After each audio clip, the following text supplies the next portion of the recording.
काय सोमा काय नाही काय म्हणते आता अगरबत्ती आणल्या भाऊ काय बांधलाय अगरबत्ती संपली सोमा देवपूजा करायला नको का होय अगरबत्ती संपली म्हणून आज अगरबत्ती आणले रे हा अगरबत्ती आणल्या आपलं इकडं नाही भाऊ काय सांगते जेवण असेल की आज होय जेवण असेल की जायचं का जायचं की काय काय काय काय खायचं आहे काय पुरी ती सर्द वरून यायचं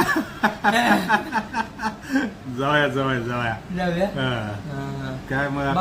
हा. भाऊ लोईचा काय गिफ्ट देऊया आपण काय दे तू सांग सोमा महत्वात द्या कुठलं द्यायचं दाखव बरं चाललायस काय कसलं म्हणतोस गाड्या जेवण आहे अरे कसलं गाड्या द्यायचं म्हणतोस दाखव तरी आम्हाला महत्वात द्या हा, काय हा, भारी. लोईचा. बर महत्वात घेऊन माझ्या करते घ्यायचं आहे अरे वा, वा, वा. दोन्ही यात काही चला जाऊया जाऊया